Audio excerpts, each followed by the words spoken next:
Sekitar tahun 2013 lalu, wilayah Madinah sempat terjadi banjir dalam volume air yang lumayan besar.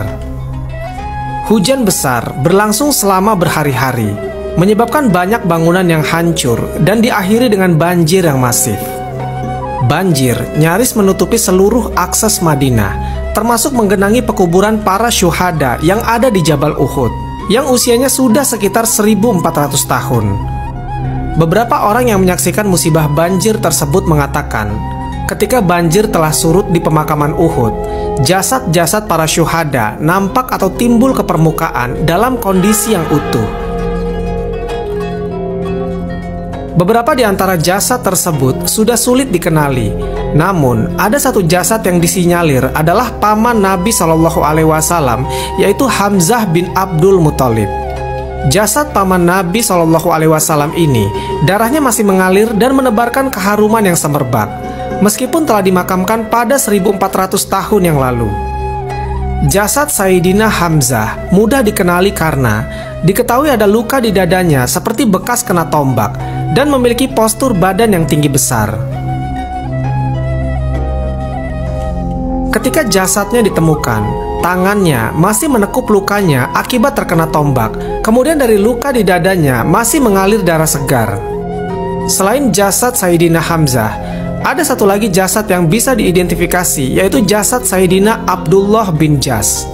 Karena diketahui telinga dan hidungnya terpotong akibat diikat benang. Kedua tokoh inilah yang sekarang nisannya ada di Uhud. Jadi sekarang, kalau kita berziarah ke Gunung Uhud, kita hanya menemukan dua batu nisan saja, yaitu Sayyidina Hamzah dan Sayyidina Abdullah bin Jas. Dr. Tariq As-Suwaidan yang menyaksikan langsung peristiwa ini mengatakan bahwa beliau mencium aroma misk yang berasal dari jasad para syuhada. Ketika orang-orang mencoba mengangkat jasad para syuhada perang Uhud, persendian lengan salah satu jasad tidak kaku, dan darah-darah dari jasad mereka masih mengalir, layaknya seperti orang yang masih hidup, atau orang yang baru meninggal dunia beberapa jam yang lalu. Dalam satu riwayat diceritakan, Jabir bin Abdillah pernah bercerita bahwa menjelang perang Uhud, ayahku memanggilku pada malam hari. Beliau berkata kepadaku, "Aku merasa akan menjadi orang yang paling pertama gugur di antara para sahabat Nabi. Sungguh, aku tidak meninggalkan sesuatu yang lebih kusayangi selain engkau di samping Nabi Muhammad SAW. Sesungguhnya aku memiliki hutang, maka lunasilah dan bersikap baiklah kepada saudara-saudara perempuanmu." Keesokan harinya, ia pun menjadi orang yang pertama gugur dalam perang Uhud. Ia kemudian dimakamkan bersama orang-orang yang lain dalam satu lubang kubur yang sama. Tetapi hatiku merasa kurang nyaman membiarkan ayahku satu lubang kubur bersama orang lain. 6 bulan kemudian, aku membongkar makamnya dan mengeluarkan jasad ayahku. Jasadnya masih tetap utuh, sama seperti pertama kali aku menguburkannya. Jika dilihat petikan obrolan tersebut, membuktikan di mana ayah Jabir yang terbunuh dalam perang Uhud, dan ketika 6 bulan kemudian makamnya dibongkar, maka ditemukan jasadnya tetap utuh.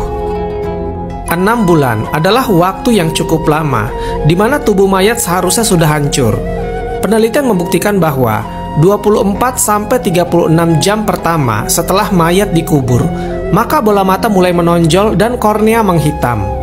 Cabang-cabang urat nadi mulai terlihat di perut dan dada. 2-5 hari berikutnya, wajah dan seluruh tubuh menggelembung. Kemudian normalnya, tubuh dari mayat akan keluar bau busuk. Lalu setelah melewati 5-10 hari, kulit mulai rapuh dan tubuh ditutupi larva. Organ-organ tubuh mulai meleleh ke tanah dan hanya menyisakan tulang belulang saja. Proses pembusukan mayat ini adalah karena tindak balas mikroba. Sebuah makhluk bernama mikroba memang diciptakan Allah Subhanahu wa Ta'ala untuk mereputkan atau membusukkan mayat sampai hancur lebur. Namun anehnya, perintah mikroba untuk menghancurkan mayat ini tidak berlaku pada jasad para nabi, syuhada, dan orang-orang yang hafiz Quran. Pada intinya, Allah Subhanahu wa Ta'ala yang menciptakan mikroba ditugaskan untuk menguraikan makhluk hidup yang telah mati. Maka Allah Subhanahu wa Ta'ala pula yang bisa merubah sunatullah itu pada sesuatu yang dikehendakinya. Jadi, mikroba adalah makhluk yang sangat patuh kepada penciptanya. Mikroba tahu mana jasad manusia yang harus diuraikan dan mana jasad manusia yang diharamkan baginya untuk diuraikan.